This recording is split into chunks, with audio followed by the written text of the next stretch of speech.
Halo Sobat RBD, kembali kita berjumpa dalam pembahasan bahasa Inggris. Ya, kita langsung saja ke teks yang pertama.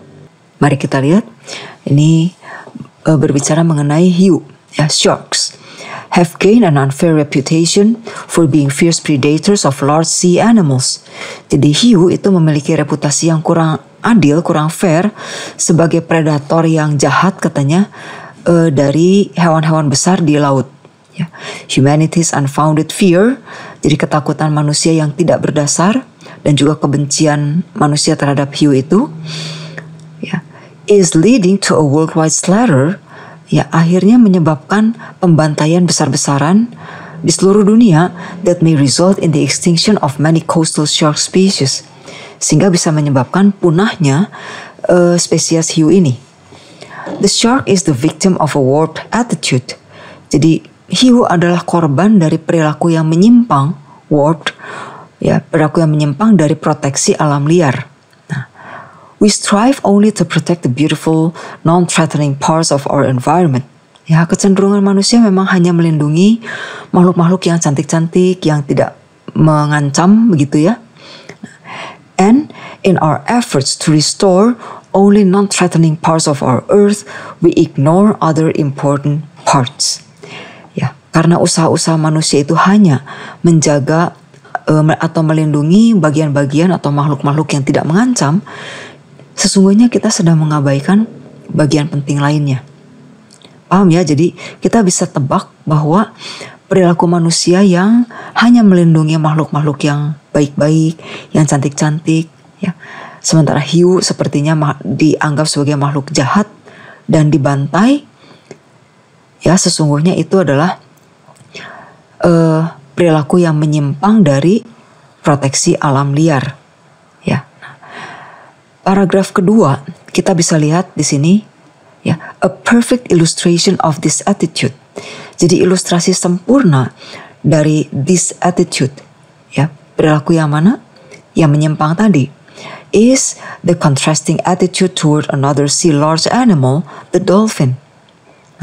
Kita bisa simpulkan bahwa paragraf kedua ini, ya, dia memberi contoh bahwa manusia itu melindungi dolphin, ya, karena dia lucu, dia baik, dia bersahabat. Oke. Nah, cerita selanjutnya bisa kita tebak, tapi mari kita masuk ke pertanyaan dulu sekarang. With which of the following topics is this passage primarily concerned? Jadi topiknya apa di sini? Topiknya adalah sharks, hiu, itu mengilustrasikan atau menggambarkan sebuah masalah, ya, ada masalah dalam proteksi alam liar. Jelas ya, ini ada di paragraf pertama. Oke, kita lanjutkan. How did environmentalists manage to protect dolphins? Nah, tentang melindungi dolphin ada di paragraf kedua. Mari kita lanjutkan cerita kita tadi. Bahwa manusia itu cenderung melindungi dolphin yang cantik dan bersahabat, ya.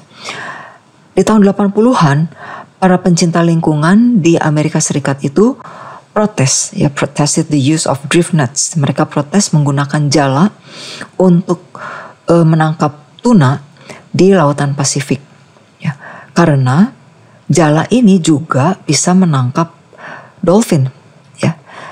Para pencinta lingkungan ini, ya, generated atau menghasilkan tekanan politik dan juga tekanan ekonomi untuk melindungi, untuk membuat para perusahaan pengalengan tuna di sini, ya, mereka tuh tidak boleh membeli tuna yang ditangkapnya atau yang tertangkap menggunakan jala tadi. Paham ya? Jadi dari sini kita bisa jawab pertanyaan nomor 12 ini. Bagaimana para pencinta lingkungan itu menjaga dolphin atau melindungi dolphin? They brought political pressure against tuna companies. Ya, kita lanjutkan. Kata manage to live, ya, di sini ya. Nih. Shark have managed to live in the oceans for so many millions of years is enough proof of their efficiency and adaptability to changing environments. Ya.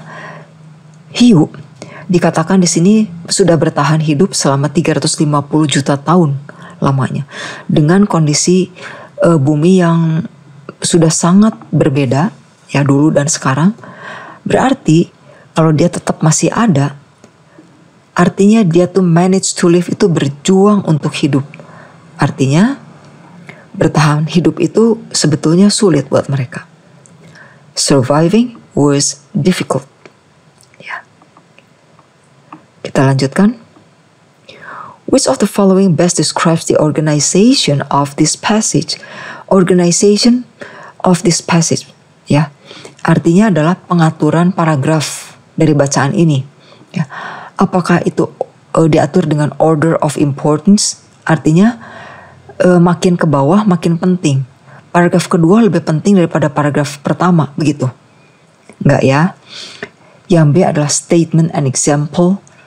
Ya. Sepertinya ini sangat menjanjikan.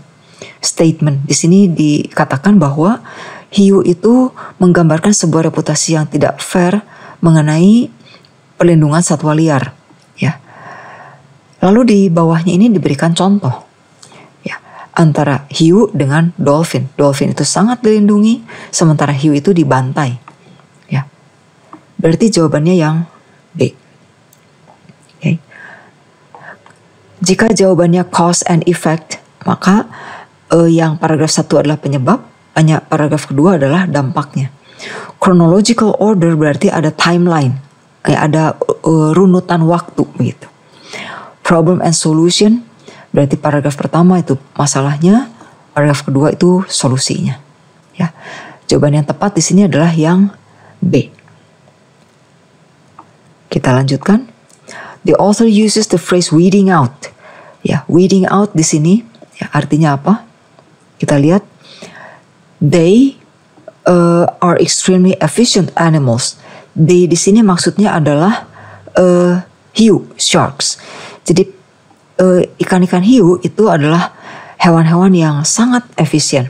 Feeding on wounded or dying animals. Jadi mereka itu memakan hewan-hewan yang sudah sekarat ya atau yang terluka parah, sehingga performing an important role in nature of weeding out the weaker animals in a species.